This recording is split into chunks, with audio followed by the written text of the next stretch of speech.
I think we can start. So welcome everyone to our sixth webinar in the series of the VAST Web Project webinars. Today we have with us Carla Sofia Ribeiro Murteira and Panos Kapetanakis. They will introduce themselves in a minute. And the title of the webinar is What are Values and Why are they so important? Insights from Philosophy and Science. Panos, please go ahead, start sharing your screen and present yourself really briefly. Hi, everyone. This is Panos Kapetanakis from NCSR Demokritos. I work for VAST Project and for the House of Greek Ideas. So my presentation is about values, what they are, why are they so important. So let me begin first. One of the early researchers of personality, Gordon Allport, said that values are the dominating force in life. We see that every day. Values figure in everyday discussion, in journalism, in political discourse, in philosophy, in science, and so on. On the one hand, values may bring us together. On the other hand, values are also the source of intense disagreement. In today's morally pluralistic society, there is no universal agreement on many fundamental moral issues. So the goal of my presentation is to shed some light on why are values so important and why disagreement persists. So I'm asking what values are and how they originate. And to answer this question, I bring insights from philosophy and science.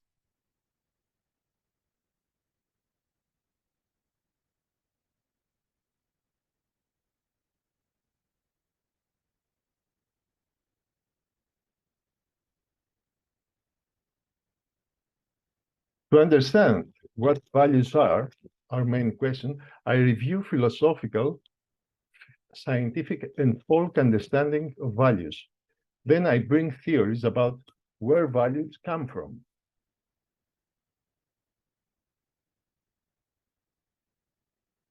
In common parlance, values are whatever we think is good or important. Is it important to have fun, to make friends, become successful, rich, famous, helping others, or doing the right thing?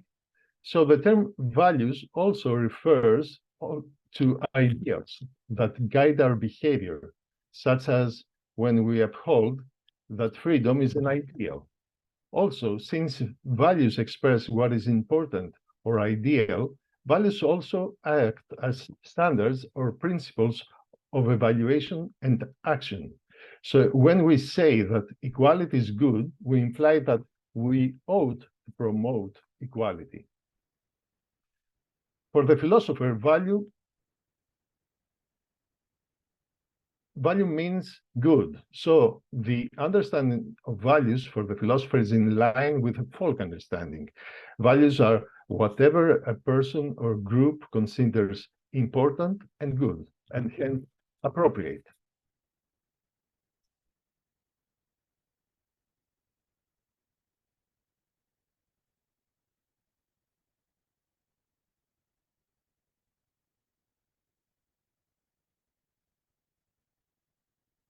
Ever since the pre-Socratics, the central motivation of philosophers is to know what's real and what is true.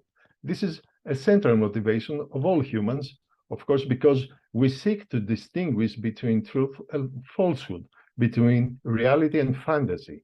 Moreover, this is not just any kind of knowledge. It is the knowledge of good and bad.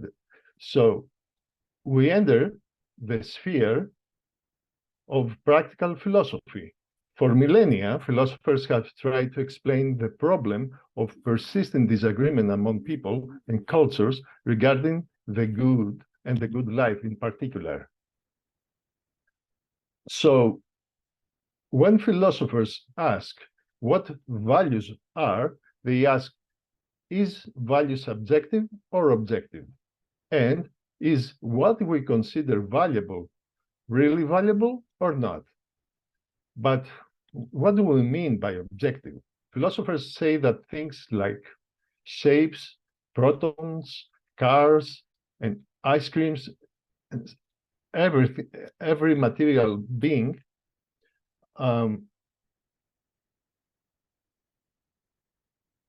seem to exist no matter whether we believe it or not. For example, a ticking bomb will explode, or penicillin cures, whether we believe it, we like it or not. So the philosopher asks, is, for example, being famous and powerful important? Or is economic efficiency more important than economic equality in the environment? On the other hand, when the philosophers say that something is subjective, it means that the qualities of an object depend on what we or our social group feels or believes about it. A paradigm case of subjectivity is beauty. It is in the eye of the beholder, as we say. So value is subjective means that certain objects do not have value as such, but we project value on objects.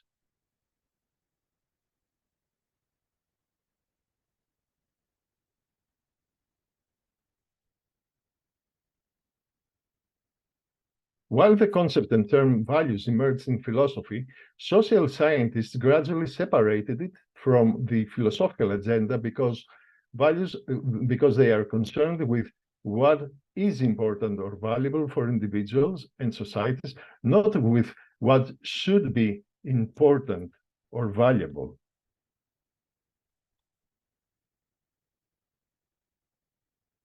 Despite the widespread use of values in scientific research of human behavior and society, there are many different definitions of the concept and many methods to measure values. However, the idea of importance is the core component of all scientific definitions of values.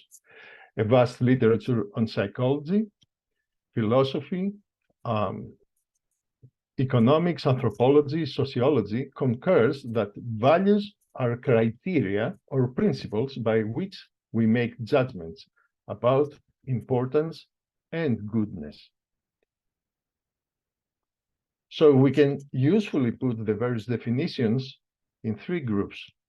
The first group says that values help fulfill fundamental human needs, such as survival, security, self-expression, within specific social environments. So, for example, in contexts of high insecurity, like in developing countries, people turn to traditional religious values since religion provides security and uncertainty management.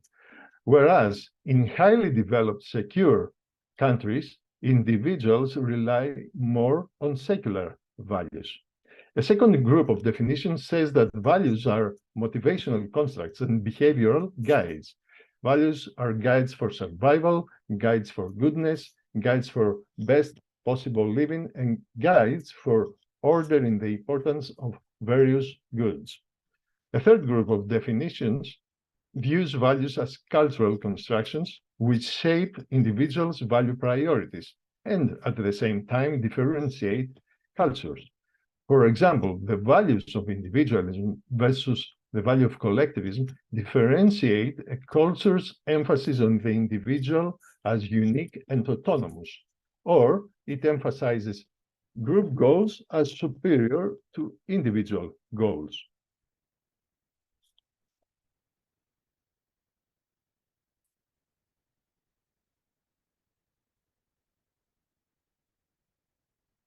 In the 90s, Shalom Schwartz and his colleagues developed the most received theory of values today. The theory individuates values in terms of their distinct motivational goals and reduces the vast number of different values across the globe in 10 basic values grouped in 4 universal dimensions. The left quarter on top is the domain of openness to change, values, freedom, pleasure, and stimulation, which are motivated by the need for rewards and growth. These values conflict with the conservation values, tradition, conformity, and security, which are motivated by the need for survival and the avoidance of loss and punishment. The transcendence of the self values are influenced by care and concern for the welfare of others. So these values conflict with the self-enhancement values of power and achievement, which are motivated by the need for personal control and competence. Schwartz's theory has been validated by studies in more than 80 countries.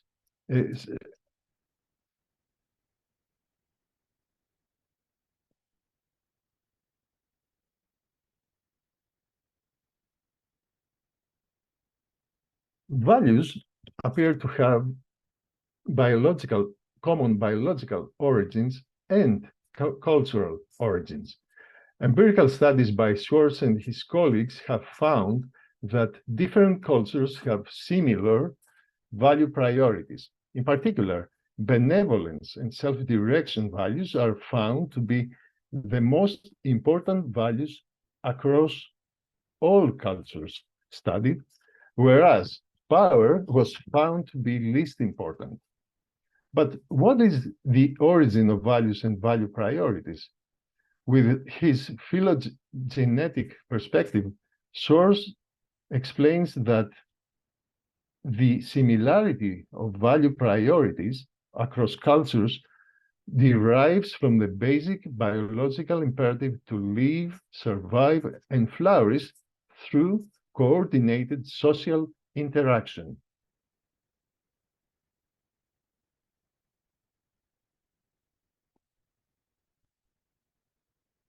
Although the nature of values and value priorities across cultures are universal, individuals and groups are found to differ substantially in their value priorities. Some people or groups think that tradition and conformity is highly important. Others think that individuality, novelty, and freedom are more important. This variation is explained by the ontogenetic perspective. Developmental science explains that individuals' value priorities are formed as part of the development of certain cognitive capabilities, such as perspective taking, and social learning skills, such as imitating behavior. Value priorities, they say, begin to develop early in life as of age 5 or 6 years old, become more stable during adolescence, and change little in adulthood because they have become a core element of personal identity. The heritability of value priorities is an important factor in value development, as studies with families suggest. The heritability is almost as high as 40%, which means that we are 40% exposed by genetics to have certain value priorities, most likely we take up from our families. In addition, value priorities, of course, derive from the environment an individual is exposed, and they are transmitted by various agents of socialization, such as the family, peers, the school, religion, the media, etc. A second theory that explains similarity and difference in value priorities is moral foundations theory. This was developed by a team of social and cultural psychologists, primarily to explore why morality has shared themes and similarities across populations. This theory argues that similarities exist because communities and societies derive their values, their norms, and virtues from 5 evolved moral foundations. Here are the 5 foundations. The foundations 1 and 2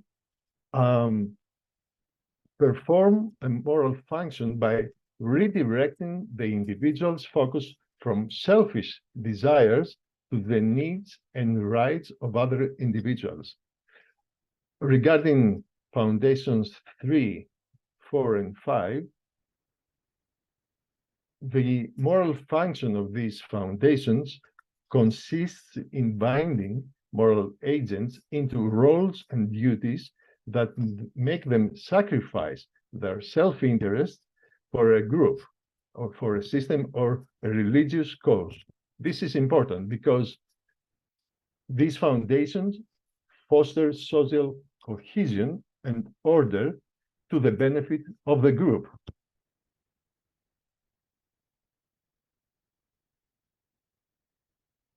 So to put things together, moral foundations theory claims that nativism explains similarity. Nativism is the idea that there is a first draft of the moral mind, meaning that human morality is to some interesting degree organized in advance of the experience.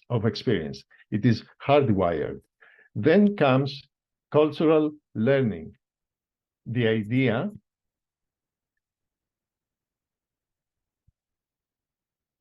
that this first draft gets edited during development within a particular cultural context. Third, intuitionism. This is the idea that moral evaluations are intuitive and hence first happen in the gut and are then rationalized in the head. This explains why disagreement resists rational discussion, meaning that values are a matter of intuitive emotional responses mostly and not logic. Finally, pluralism is the idea that communities and societies derive their values and norms from multiple foundations in all kinds of combination. Hence, it is a matter of emphasis.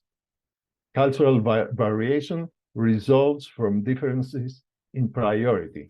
For example, Asian cultures tend to be more traditional, more collectivist. They value authority over freedom, whereas Western culture values freedom and individualism.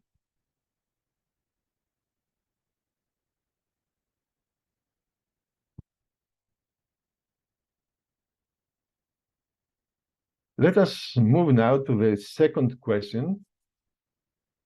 Why are values so important?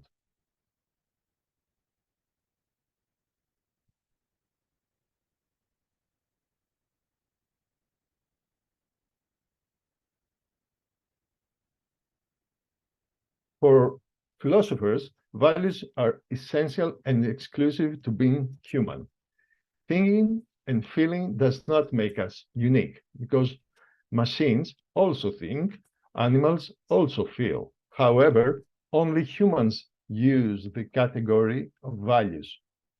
As we saw, Gordon Allport, the psychologist, argues that whether we notice it or not, our value priorities are the dominating force in life.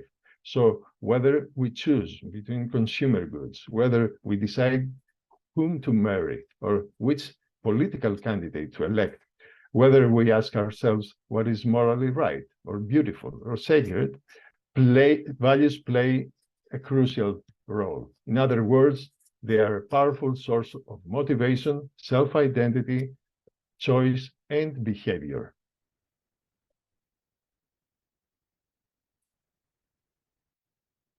Since values play so central a role in human choice and behavior, we can use them to explain and predict a large variety of attitudes, preferences, and overt behaviors. For example, in psychology, values are recruited to understand why people do what they do, why they feel and choose what they feel and choose. To explain this in particular, psychologists need to know what matters to people, what they want and what they do not want. Early sociologists until today, values were crucial and are still crucial for explaining personal, social, and organizational change.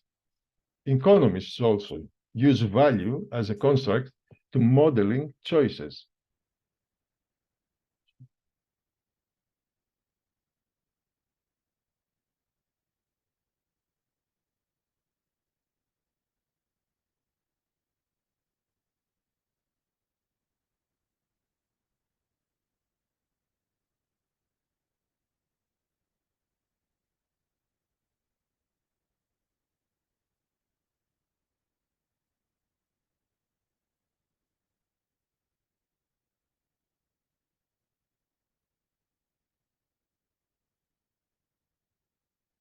Sorry for that. Give me please 1 second.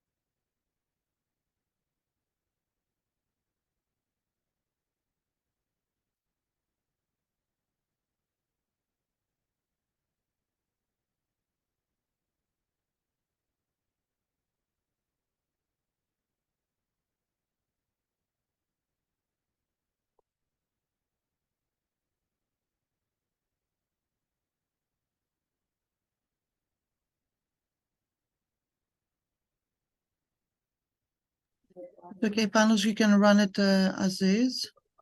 It's okay. Yeah, sorry.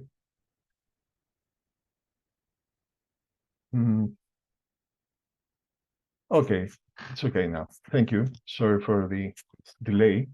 So the impact of values is not limited just, of course, to people's identity and self-regarding choices and behavior.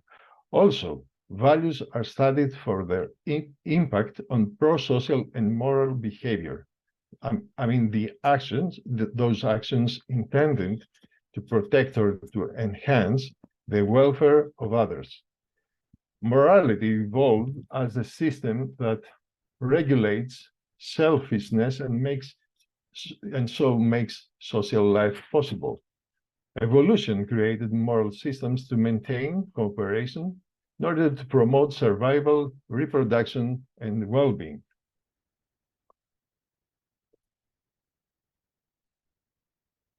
So it is no surprise that values also guide moral behavior.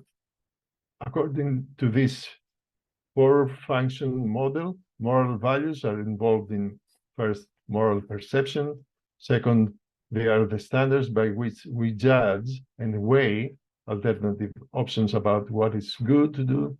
And third, values also guide choices, and in particular, they motivate, they give the fuel among alternative courses of action. And fourth comes the action.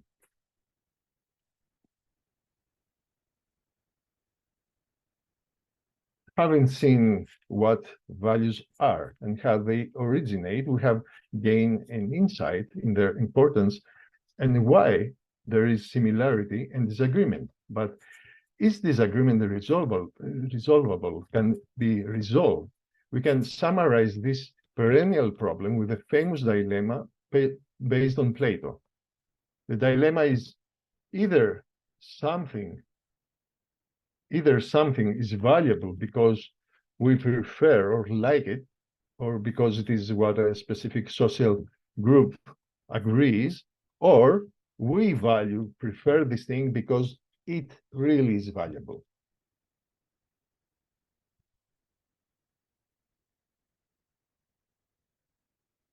As we saw, according to moral foundations theory, the ideological and ethical divides primarily arise from differences in moral foundations.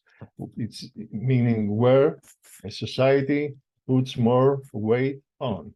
Studies of the cultural wars between liberals and conservatives demonstrate that political liberals rate care and fairness much higher than the other three foundations: loyalty, authority, and purity. Whereas conservatives,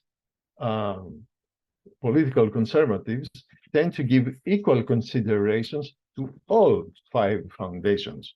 Also, in a recent study of over 10,000 adults in the United States, they examined culture wars on 13 social issues, including abortion, euthanasia, and stem cell research.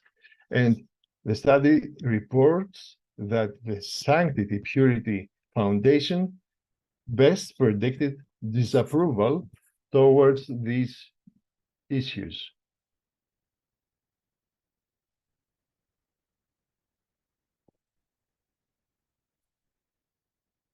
But we need to keep in mind that what science can do for moral disagreement. On the one hand, social science does not directly show that certain values are good or bad as such. The science only describes human morality, but it does not prescribe what is good, because evolution doesn't, because evolution does not care about the goodness of values. Rather, it creates systems that maintain cooperation, promoting survival and reproduction. Philosophers who are value anti-realists agree that values are subjective, evolved cultural constructions connected to feeling. So if they're right, then ethical disagreement seems it cannot be resolved by rational discussion. On the other hand, value realists argue that it is possible to defend certain values, their goodness. For example, when we say that equality is good, they say we pick on something that is objectively valuable. So if value realists are right, then it is a matter of rational discussion or perhaps scientific research to discover the truth about which things are good for us and which values contribute to our individual and collective well-being.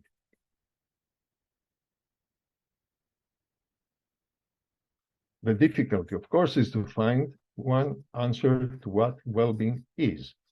We may narrow this down to two conceptions of well-being. In the hedonic or subjective well-being, people evaluate their lives according to their own criteria, and they report on the satisfaction with their lives based on positive and negative affect experienced in their everyday life. On the other hand, eudaimonic well-being is broader. It's defined as living a meaningful life or actualizing one's potential. It's not just feeling good. From this perspective, the eudaimonic perspective, well-being is not a subjective state, but the process of fulfilling one's true nature. This is what Aristotle called eudaimonia. Aspects of the eudaimonic well-being include things like autonomy, self-discovery, or a sense of purpose and meaning in life.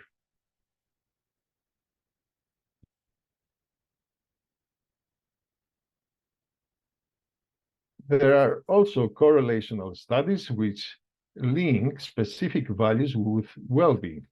It has been found that values expressing openness to change, self-transcendence, and conservation were positively correlated with well-being, while the role of self-enhancement was unclear. Values like power and money, it was found it is unclear whether they are correlated with well-being. This confirmed that growth needs expressed in openness to change and self-transcendence values promote well-being. Studies also show that while value comes from experiencing pleasure and from not being in pain, Hedonic concerns are not exclusive in determining a valuable life. Evidence shows the importance of factors such as knowledge and control, need satisfaction, personal standards in well-being. Also, they show that happiness comes from getting the right kind of relationship between oneself and others, oneself and one's work, and oneself and something larger than ourselves. That last piece is the key link. We are all morally motivated, according to science. We want to join moral movements. We want our lives to count for something. Above all, the right values give direction towards well-being. As Carl Rogers said, the good life is a process, not a state of being. It is a direction, not a destination. Thank you for your time and attention. Thank you, Panos. Now we can move on to Carla. Please open your camera and your mic.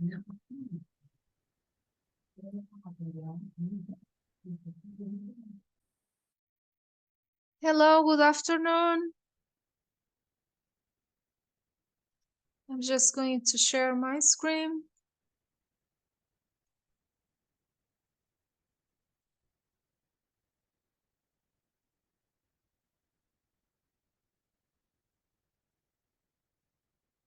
Okay, I'm Carla Morteira. I work at VAST with Panos and other colleagues, and I am an experimental psychologist. And I'm interested in consumer behavior. Actually, I teach about this kind of stuff, consumer behavior, marketing, advertisement, so on. So I decided to bring here today a little bit of an application of the importance of values in consumer behavior, since it's one of the areas that I study. And to start with, I think it's important to clarify exactly what is consumer behavior, although we are all consumers, so I guess we all know more or less what it is. But in terms of definition, we can consider consumer behavior as the study of all decision-making processes regarding our decisions or related with consumption. And this is not just an entirely individual process. There are external variables that will impact this decision-making process. We have here in this image several things that can help explain the consumer behavior and the type of decisions that our consumers do. Today, I'm going to focus on the culture and the values, since this is the topic of our seminar. Culture, it's a concept that we all know, we all heard about it, but it's something that is actually quite difficult to define. And the main reason it's because culture, it's studied across several different disciplines. So basically we can find different definitions for culture across the several disciplines that conduct research around it. But I particularly like this definition from Gert Hofstede. He's a psychologist. And I like this metaphor that he uses for culture. So he uses this metaphor from computer science, telling that culture, it's the software of our minds. And with this, I think we all more or less understand what we mean by culture. So this is like this shared programming that we all share between ourselves, that we learn through our life. And it helps us communicate with each other in more effective ways. And that common software between all us, it's something that will help us belong to our culture and to our group, and we will know what is acceptable and what is not acceptable. So we will learn about the values that are inserted in our culture. So one other possible definition, it's that culture, it's the common heritage of a set of beliefs, norms, values. And since this is something that is learned through our life, and it's cultural, since it's something that we learn through our life, it's something that is always going to be very present, and it's going to impact the way we behave, the way we think, the way we cope in situations of stress, and what we think it's valuable or not valuable in our culture.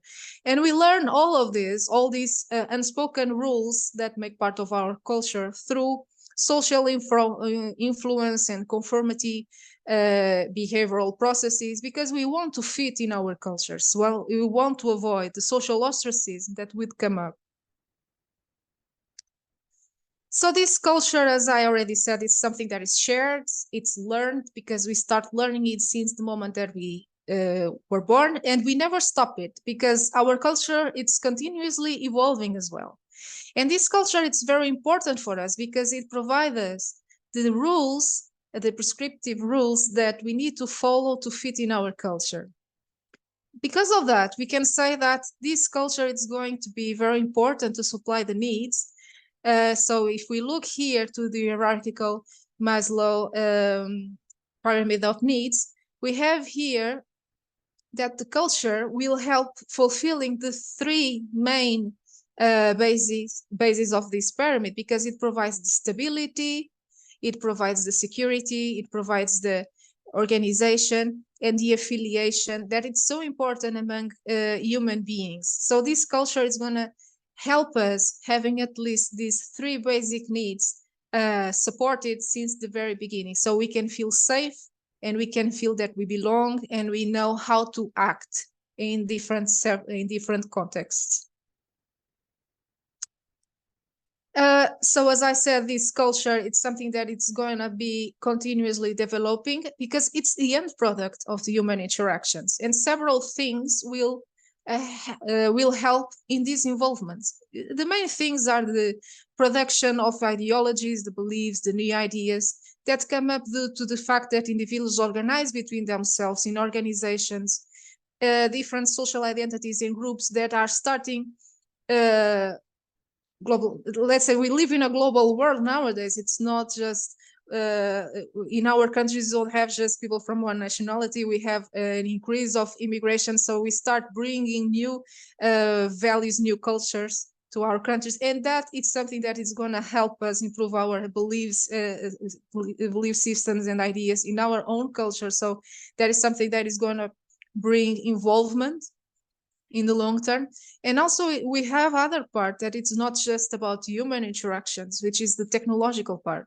So we develop technology, and that technology makes part of our life.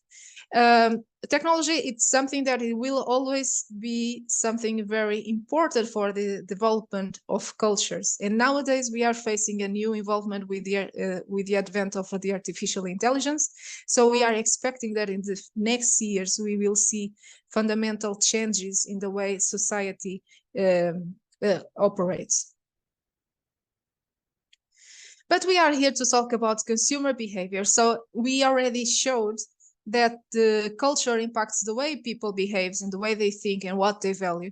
So we can speak about the fact that there is a consumer culture as well, because this consumer behavior that individuals show in a specific cultures, it's based on the societal beliefs that will define what is socially gratifying or not in that specific culture. So it means that the culture, it's going to guide the individuals to know what is acceptable and not acceptable to consume. Okay, I can bring some examples so you can understand what I mean with this.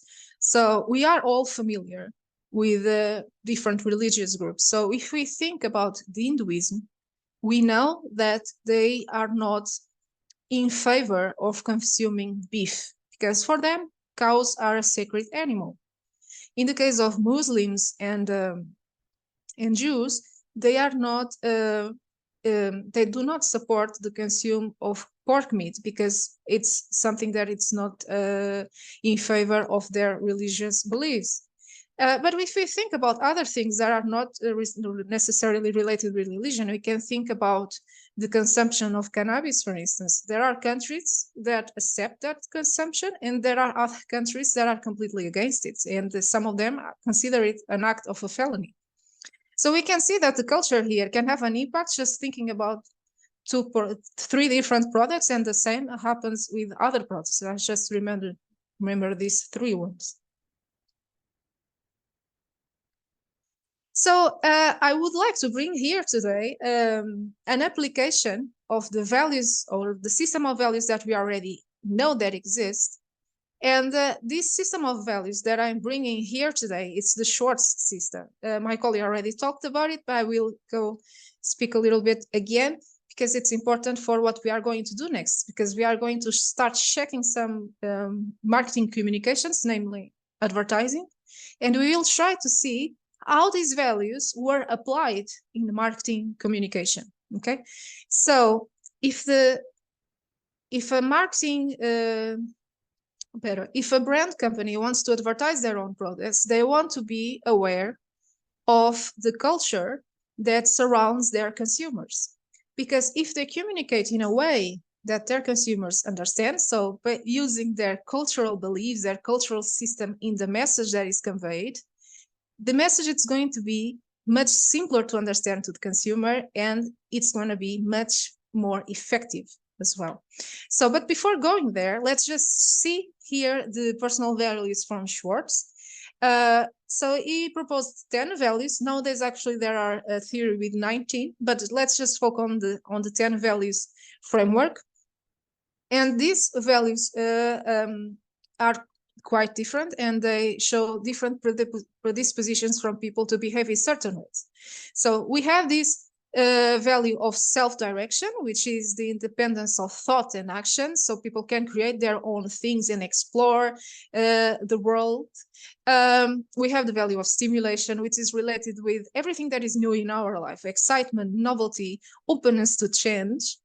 The value of hedonism, which is related with the gratification and the pleasure. The achievement, which is related with success and competence and trying to reach more and more in life. The value of power, which is related with control and dominance over people or resources.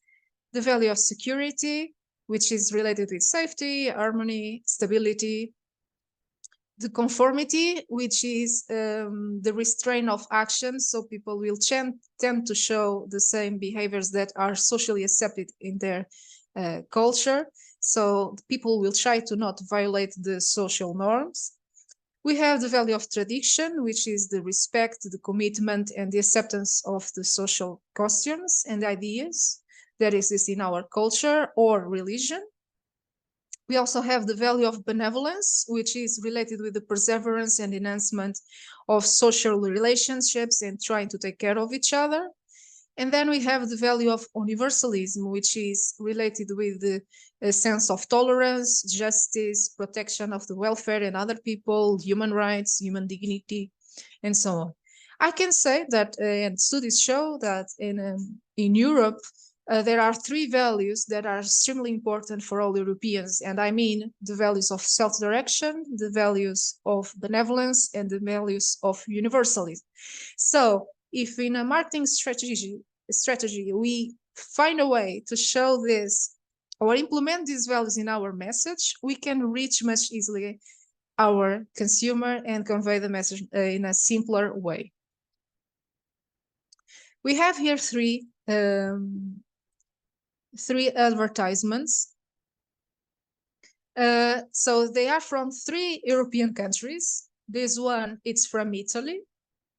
This one is from Greece, and this one is from Portugal. They are all advertisements from Coke.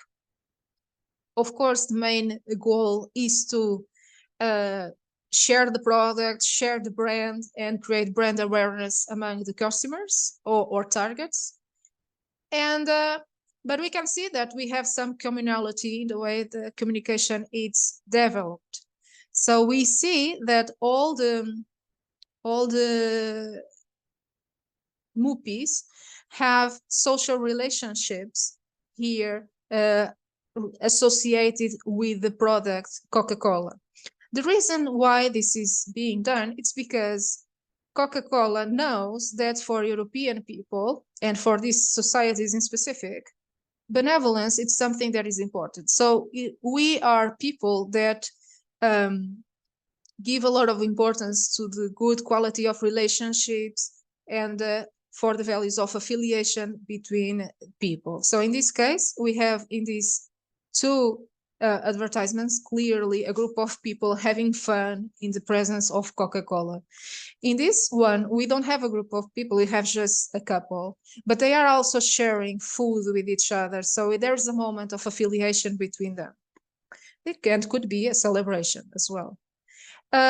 Besides the value of benevolence that is transmitted here in our advertisement, we can also check, at least here in the Greece and in the Portuguese advertisement, the value of universalism. And the reason it's because the characters that we have in our advertisement, they are not all from the same ethnic group. So we have a diversity in the ethnic groups that represent our characters, and that is a sign of tolerance. And with this, the brand is communicated that they are socially aware of these issues that we are going through in Europe related with the prejudice and immigration. And they want to be part of the solution. So they are showing that they support the affiliation between different people, and they want to show that they are tolerant. So they cultivate these values of tolerance. Here we also have another campaign. This one, it's from several brands. We can start with the Benetton campaign. This campaign was, as the name say, a little bit hated, because this is a campaign that it's about unlikely kisses. And once again, so they are working their presence in the market and their awareness in the consumers. But at the same time, they are showing that it's possible to bring people that are in the opposite sides of the table together. So this is a way of showing that it's important for the brand to bring tolerance, and people should accept each other despite their differences. So this is a way to communicate that they are interested in values of universalism and tolerance and human rights and so on. On this side, we have several campaigns that are associated with the LGBT cause. So this is a form of marketing that it's associated with social causes. And once again, we have the Benetton leading here a very interesting campaign where they have a gay couple, interracial, adopting a baby from a different ethnicity. It couldn't be more inclusive than this. And once again, they are communicating this tolerance and benevolence values that are so important for Europeans. We have the same here in a much more subtle way with the Levi's, with Google, even Absolute Vodka, IKEA. They created these campaigns, Apple as well. They created these campaigns introducing the rainbow, which is a symbol of the LGBTQIA community, into their logo, so they can show that they are in favor of these causes and they are supporting these causes. The same goes for H&M campaign, which is also about the pride and the support regarding this. So all of these campaigns are about the support of universalism value. So we can see that the campaigns, they can also convey some of the important social values and bring this message to their consumers. I have here several campaigns. And once this is a little bit long now, I'm not going to show all of them. I didn't speak yet about the self-direction. So I'm going to show this advertisement from Nike. It's not a very recent one. It's from 2012, I think, but it's a very interesting campaign. And actually this campaign can convey the three main values that are important for Europeans. So I'm going to start sharing it.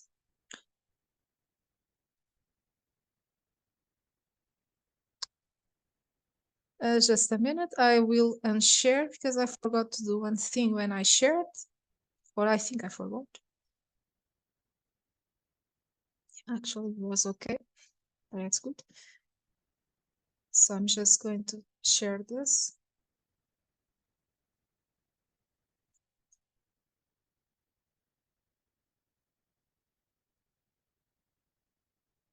Sorry for this.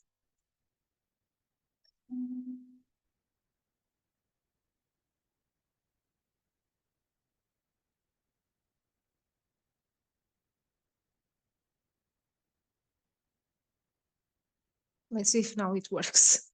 Sorry, I'm not very familiar with sharing sound.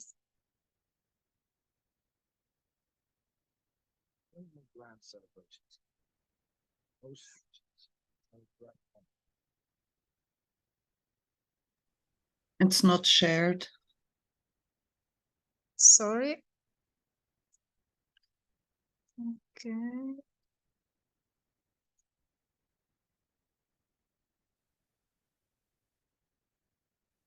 Great. Thank you. There are no grand celebrations here. No speeches, no bright lights. But there are great athletes. Somehow we've come to believe that greatness is reserved for the chosen few, for the superstars. The truth is, greatness is for all of us. This is not about lowering expectations. It's about raising them for every last one of us. Because greatness is not in one special place. And it is not in one special person. Greatness is wherever somebody is trying to find it.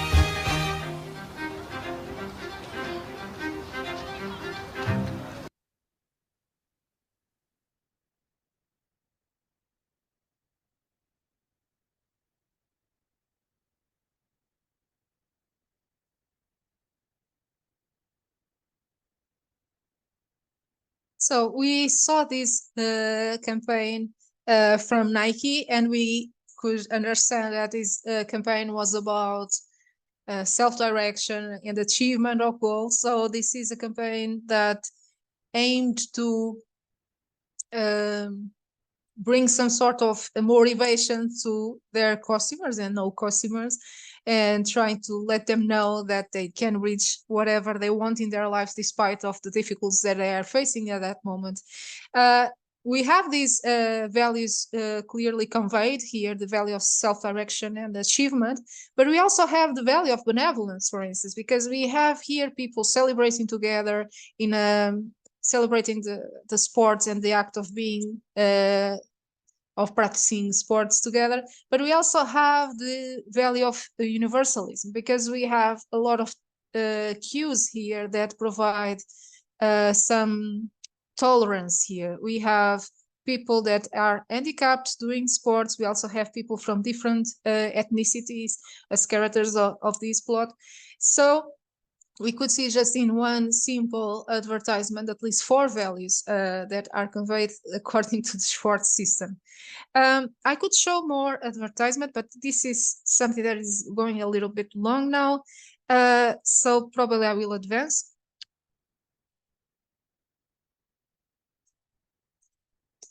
To the next slide, if this, okay.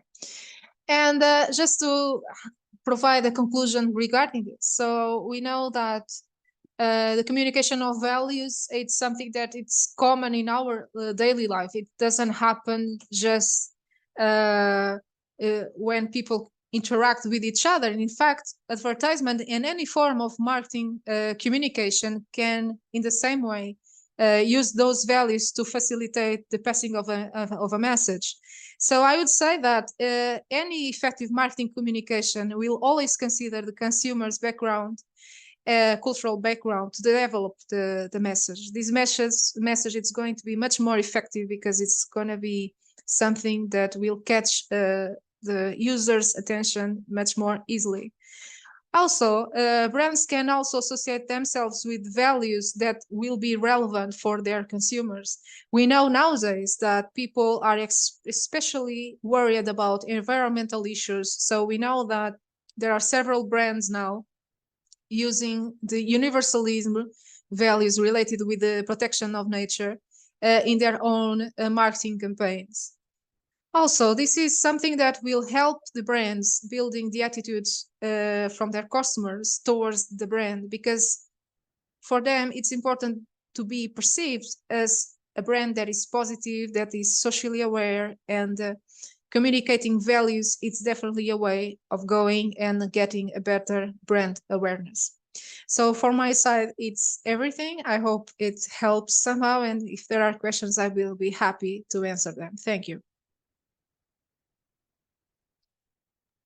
Thank you, Carla.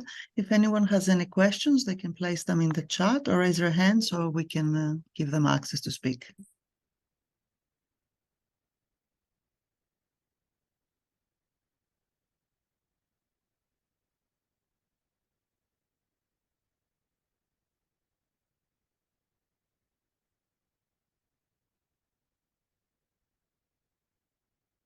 I actually have a question, both of you. Oh, okay. Maria Vajoglu will pose the question. No, Elena, please go ahead and I'll follow My up. question was how these two very diverse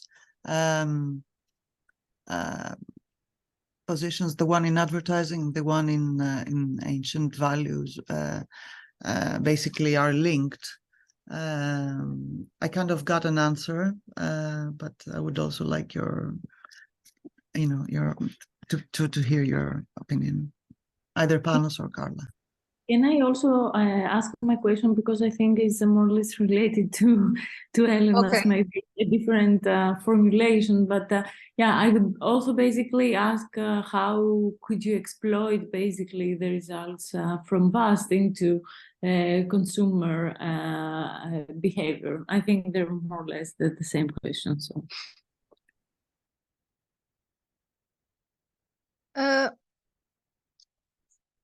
Okay, since the culture is continuously evolving, the values that we are having today and the values that we live today in our society, in Europe in general, are always based on the things that were built in ancient times. So the things were evolving.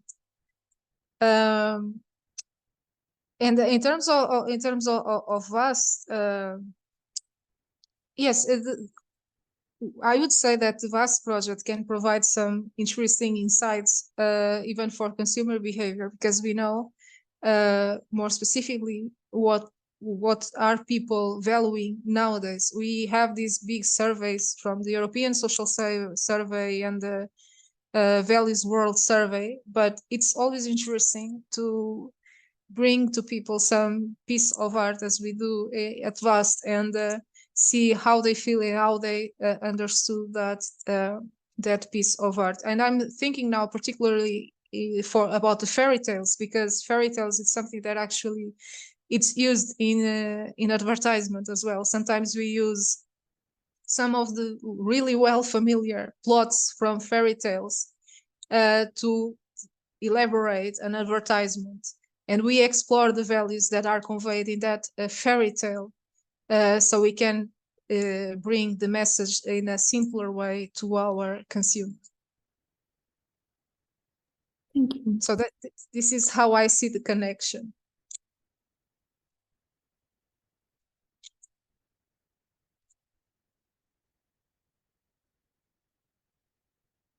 I don't know if Panos wants to say something.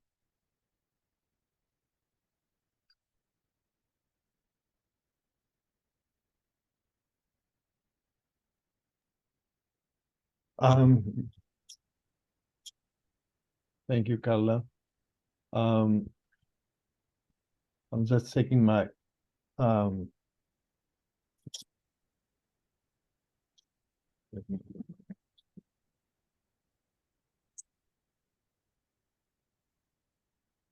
regarding the applications. There is some connection between the moral foundations theory and a study we conducted about media effects on the values of viewers, which due to time limitations I didn't present. Maybe it's good idea to mention this briefly. Can I share my screen? Yes, of course.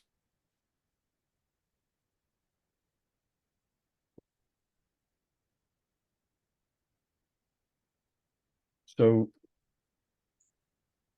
last spring, we conducted a study, an experimental study about the effects of a play, the Antigone of Sophocles, on the moral judgments of viewers. It was conducted with participants who were high school students, 16 to 70 years old. And the idea was to measure whether there would be a difference in the moral judgments of teenagers or the viewers, let's say, whether the play made some difference in their moral judgments after they watched the film of this specific play. So the idea was based on the moral foundations theory, that, and the hypothesis was that the values highlighted by the exemplars, the characters of a play, would make these values more salient, more important in the moral judgments of viewers.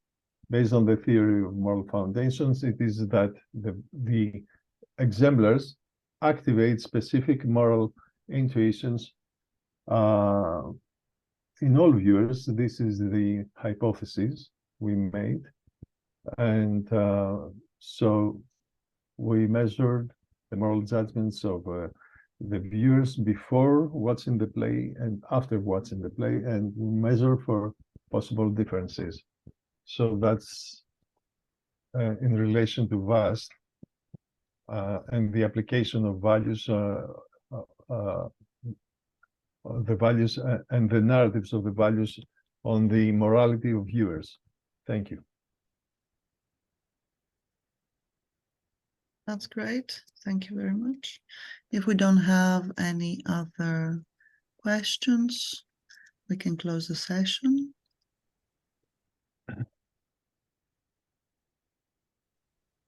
Okay, thank you all for being here, and we look forward to meeting you in the next webinar of the VAST project.